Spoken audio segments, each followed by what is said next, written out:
पुरुषार्थ से पुण्य का बंध करने के लिए वह तपस्या कर रहा है।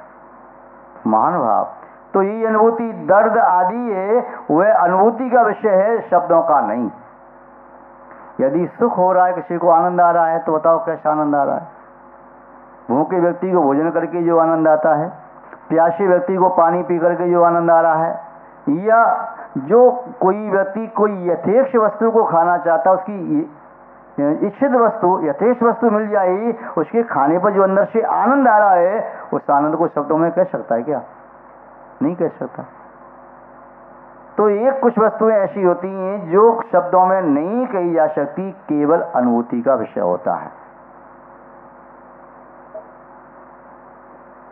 हर व्यक्ति के सामने मन की हर ग्रंथि खोली नहीं जाती। हर ग्रंथि मन की हर व्यक्ति के सामने खोली नहीं जाती। शब्दों की तराजू पर हर बात तोली नहीं जाती। सत्य वचनों का नहीं, अनुभूति का विषय है। सत्य की अनुभूति केवल स्वयं की जाती है, शब्दों में बोली नहीं जाती। महानुभाव, जब आप अनुभूति करते हैं, उस अनुभूति को आप लिप्यासन पर वर्ण वर्तिका के माध्यम से लिखना भी चाहें तो लिख नहीं सकते। जो लिखते हैं वे शब्द हैं, जो अनुभूति वो अंदर है। तो सत्य भी अनुभूति का विषय है, वह प्रकट नहीं किया जा सकता, अनुभव किया जा सकता है।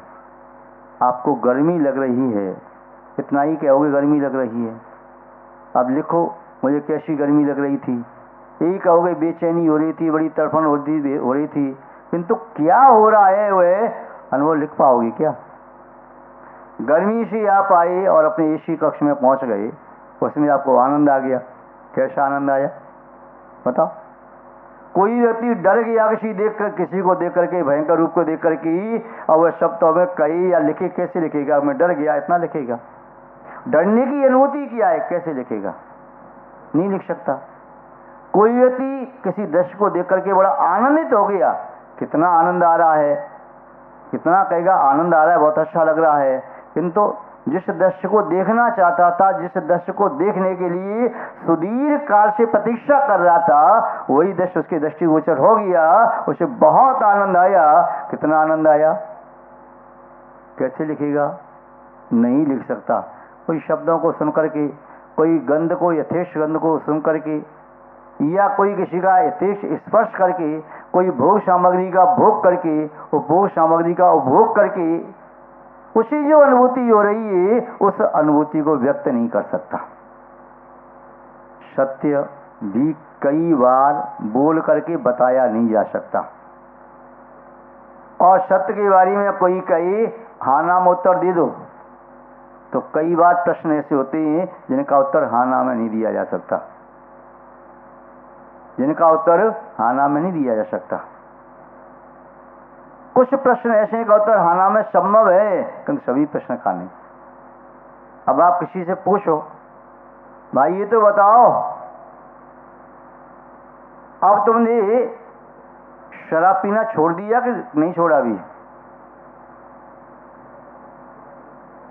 छोड़ दिया कि नहीं छोड़ा? अब वो कहता है मैं अब बोल ही नहीं सकता।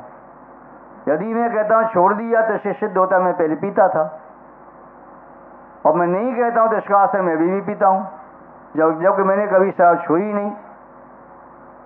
छोड़ दिया हाँ या ना, नहीं कह सकता। ऐसे ही कई जीवन में ऐसी वार्ताएं होती हैं, समस्याएं होती हैं, प्रसंग आती हैं जिनमें सिर्फ हाँ और ना से उत्तर नहीं दिया जा सकता।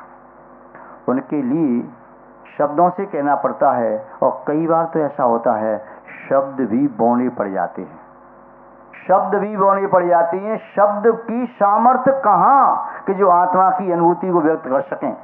आचार्य भगवान कुंदकुंद स्वामी जी ने समय सार में जिनेन्द्र भगवान की वाणी, श्रीमंद भगवान की वाणी सुनी, भद्रभाव शतकेवली के माध्यम से जो प्राप्त किया, अन्य पूर्ववर्ती आचार्य अपने गुरु महाराज जिनचंद्र स्वामी से, अन्य अन्य आचार्यों से प्राप्त किया ज्ञान, आत्मा का अनुभव कराने के लिए उन्होंने शब्दों से लिखा और कहा कि मैं अपनी युक्ति और अपने अनुभव के आधार से लिख रहा हूं, फिर भी चुक के छलम न गेतव्यम, यदि चूक जाऊं तो छल ग्रहण नहीं करना। उन्होंने खूब लिखा, फिर भी उसे पढ़ करके सबको अनुभूति एक जैसी होती है क्या? उन शब्दों को स्मरण करके कंठस्थ करके अनुभूति एक जैसी होती क्या? शब्द अनुभूति नहीं है, अनुभूति अलग है। किसी ने देखा साइन बोर्ड पर लिखा है दिल्ली, तो साइन बोर्ड दिल्ली है क्या? दिल्ली अलग है। किसी ने देखा शंभे शिखरजी लिखा है, तो जहाँ लिखा है वो शंभे शिखरजी है क्या? किसी ने देखा कि प्राकृतिक वातावरण का आनंद, वहाँ लिखा है सामने जाइए नेशनल पार्क है, वहाँ प्राकृतिक वातावरण का आनंद है, तो जहाँ लिखा है वहाँ आनंद है कि वो आनंद वहाँ प्राकृतिक वातावरण में है। समुद्र के किनारे का आनंद आप यहाँ से जाकर के प्राप्त कर सकते हैं, तो साइन बोर्ड को पकड़ के प्राप्त होगा। समुद्र के किनारे का आनंद कि वहाँ जाकर के प्राप्त होगा। ऐसे ही कुछ अनुभूतियाँ ऐसी होती हैं, अनुभूति की अनुभूति बनने के पहले नहीं थी। महावृत्ति की अनुभूति महावृत्ति बनने के पहले नहीं थी। अपने स्वरूप में लीन व्यक्ति की अनुभूति स्वरूप में लीन होने के पहले नहीं थी। संवेदृष्टि की अनुभूति संवेदृष्टि बनने के पहले मिथ्यात्व अवस्था में नहीं थी। अथवा किसी अनजान व्यक्ति की अनुभूति जानकारी प्राप्त होने पर, उस वस्तु का ज्ञान होने पर जो हो रही है, उसके पहले नहीं थी। अनुभूति परोक्ष भी होती है, अनुभूति प्रत्यक्ष भी होती है। परोक्ष अनुभूति सुनने पर, भगवान की आज्ञा को स्वीकार करने पर, उसका चिंतन करने पर होती है। प्रत्यक्ष अनुभूति उसका सेवन करने पर, उसे साक्षात्कार करने पर होती है। महान भाव शब्द सत्य होने के साथ साथ जब हितमित प्रिय होती हैं, तब वे सत्य से भी ज्यादा बढ़कर के हो जाते हैं। और यदि शब्द सत्य होने के बावजूद भी अहितकारी हैं, तो भी खतरनाक होते हैं। एक राजा अपने किसी अधीनस्थ सेवक पर नाराज हो गया। वह सेवक उस देश का नहीं था, विदेश का था, और राजा की सेवा में संलग्न था। जब राजा ने उसे दंड दिया, डांट दिया, तो सेवक उसे सहन नहीं कर पाया, क्रोध आ गया। और क्रोध में आकर के उसने भी राजा को बहुत सारी अपशब्द कहे, बहुत गालियां दी।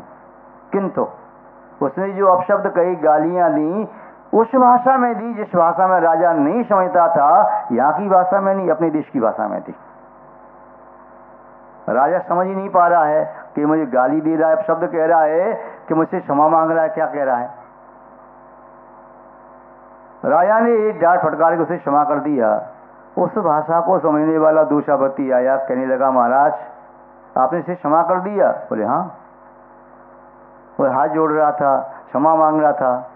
वो क्षमा नहीं मांग रहा था। बोले तो आपका अपमान कर रहा था, आपको अपशब्द कह रहा था, गाली दे रहा था। राजा ने कहा ये तुम्हारा सत्य मुझे प्रिय नहीं है। यदि भले ही वह गाली दे रहा, अपमान कर रहा था, और तुमने जाकर सत्य कह दिया, इससे मेरा क्रोध और बढ़ेगा, और क्रोध में आकर के मैं अनर्थ कर सकता हूं। इसलिए तुम्हारा सत्य सत्य होते हुए भी सत्य नहीं है। यदि वह गाली दे रहा था, तब भी तुम्हें आकर के कहना चाहिए महाराज इसे क्षमा कर दो, वह आपसे क्षमा मांग रहा है।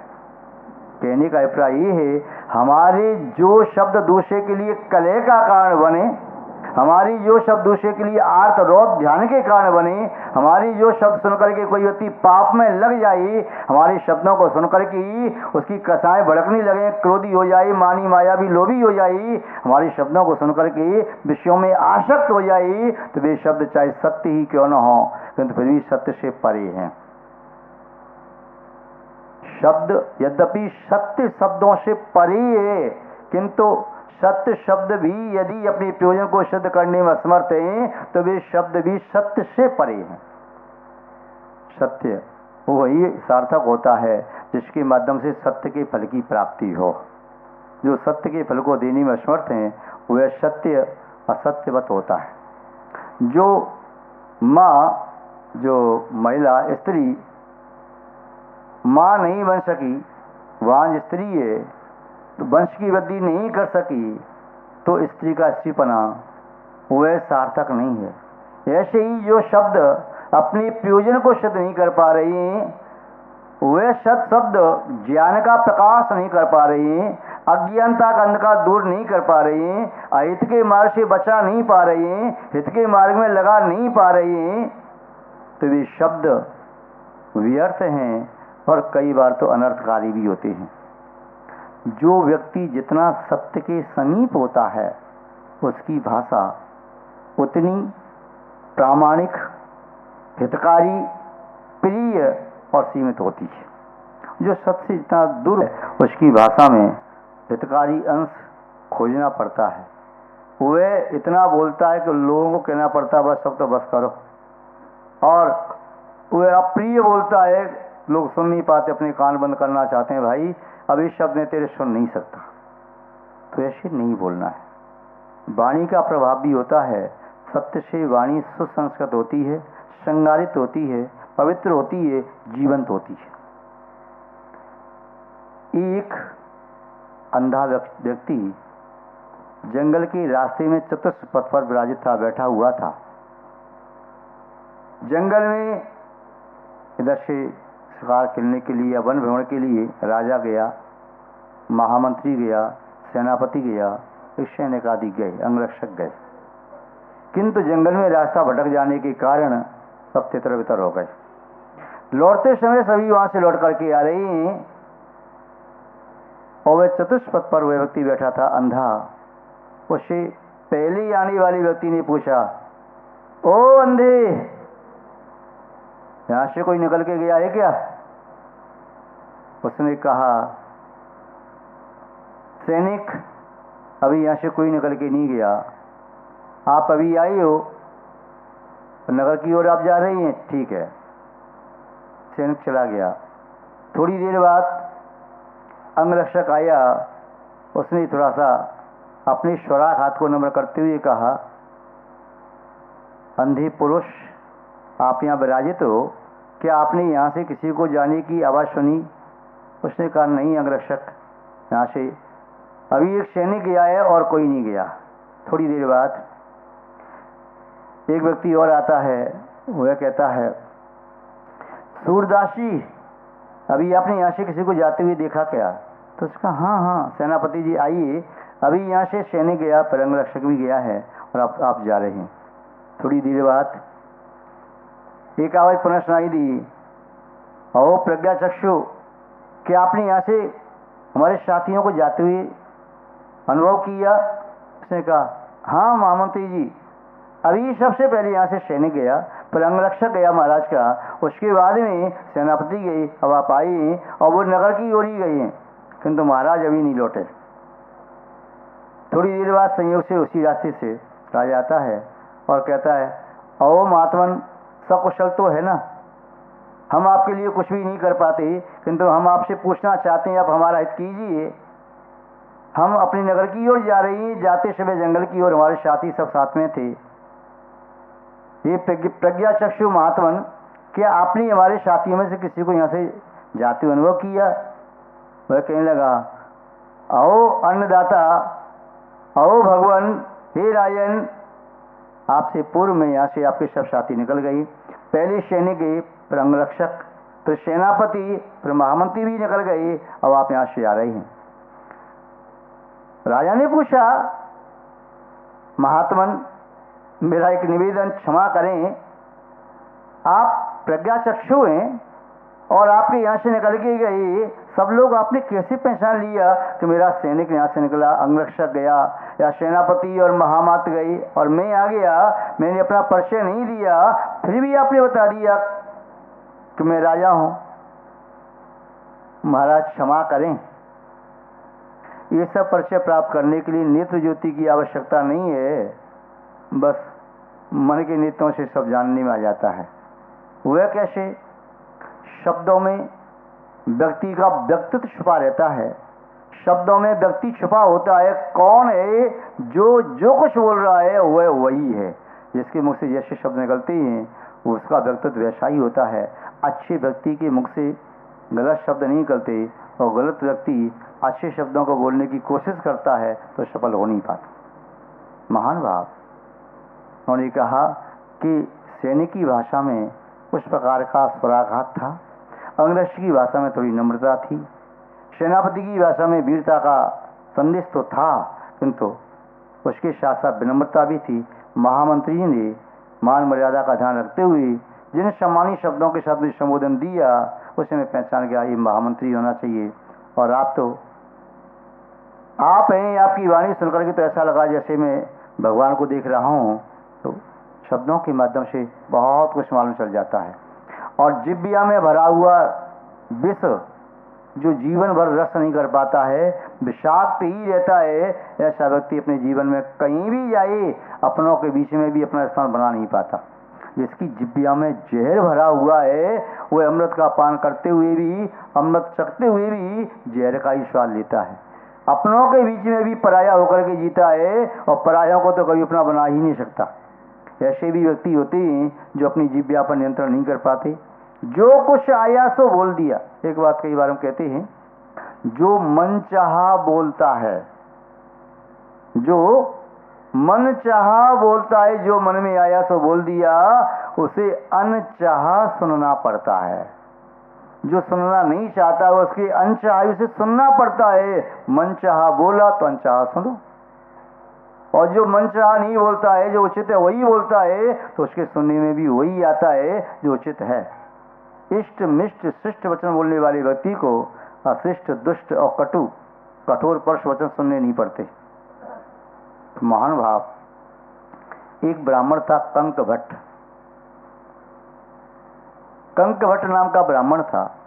वह तीर्थ यात्रा के लिए जा रहा था। जाते समय ग्रीष्मकाल का समय था। नगर के बाहर चौपाल पर व्यक्ति वृक्षों की छाया में बैठे चर्चा कर रहे थे, कोई ताश खेल रहे थे, कोई अपनी हरि कथा कह रहे थे, कोई कुछ बात कर रहे। सबके अलग अलग मनोभाव, अलग अलग चर्चाएं चल रही थी। वह धूप में तपा हुआ आया। सबने कहा, आओ आप हमारे अतिथि हैं, छाया में बैठो, धूप में तप करके आई हो। तो बैठ गया। थोड़ी देर बाद उन्होंने कहा, ग्रीष्म काल का समय, तुम्हारा कंठ सूख गया होगा, पानी पीजिए। उसने कहा, ऐसी कोई प्यास नहीं है, पी लूंगा। लोगों ने आग्रह किया, उसने पानी नहीं पिया। प्यास तो लगी थी, मैं तो मूडी व्यक्ति, सोच रहा इन्हें कहा है तो मैं नहीं पीऊंगा, और नहीं कहती तो मांग करके पी लेता। थोड़ा आगे बढ़ा तो एक महिला सामने दिखाई दी। उसे कहता, माँ जी पानी मिलेगा क्या? बोले, हाँ बेटा, क्यों नहीं, पानी मिलेगा, आ जाओ, भोजन भी करो। वह उस माँ के घर में बैठ गया। अच्छा बड़ा मकान बना, महल बना हुआ था। संध्या काल समीप में था। माँ ने कहा, बेटा पानी क्यों, भोजन भी कर ली, भोजन में बना देती हूँ। नहीं माँ, मेरे पास खिचड़ी है, दाल चावल हैं, इन्हीं को मैं आगे उबाल लूंगा। बेटा देर हो जाएगी।